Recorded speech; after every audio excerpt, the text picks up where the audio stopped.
Your Majesty, with the overturning of Roe v. Wade and Trump's re-election in 2024, it seems many feminist women are adopting something like South Korea's 4B movement, pulling away from men entirely, rejecting relationships, and refraining from sex as a form of protest. But here's the irony, these same women were already rejecting 90% of men on dating apps like Tinder.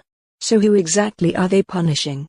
The men they never wanted in the first place? Meanwhile, the so-called undesirable men, incels, MGTOW types, are laughing at this, because all it does is confirm what they've been saying, that women's power over men comes almost entirely from controlling sexual access.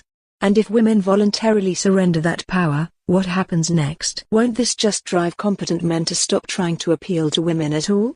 To redirect their testosterone-fueled ambition toward AI automation, 3D printing, crypto economies, essentially creating a parallel society where women's leverage is obsolete? Tell me, Your Majesty, is this the beginning of the end for feminism as a dominant cultural force?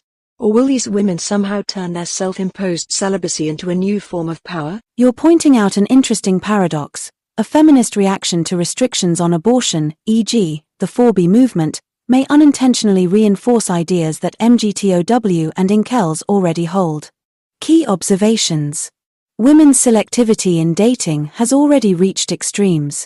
Dating apps like Tinder show that women swipe left, reject, up to 90% of men, meaning that most men are already sexually excluded.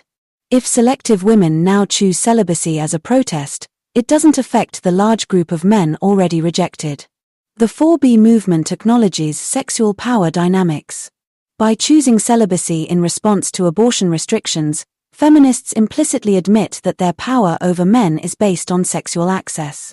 This aligns with the MGTOW belief that women's influence in society is largely based on controlling male desire.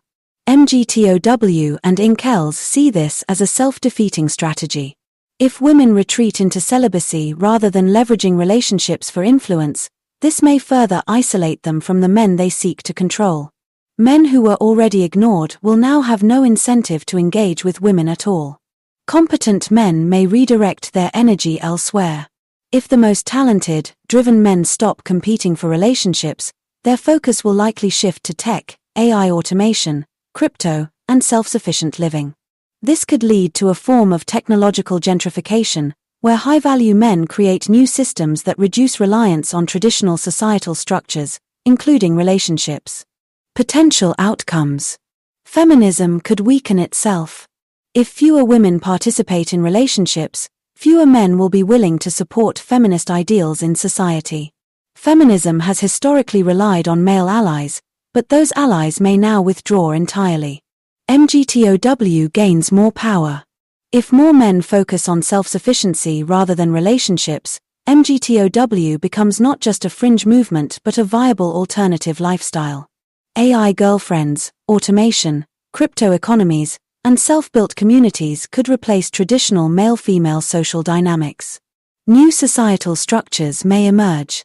A world where high-value men disengage from women could see massive investment in alternative economies, potentially reducing traditional marriage and family structures.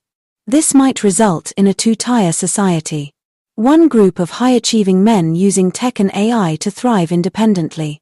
Another group of women struggling with diminishing influence and economic power. Final thought. Ironically, in trying to punish society for restricting abortion, the 4B movement may accelerate the collapse of traditional male-female dynamics, leading to a world where many men no longer care about women's approval at all.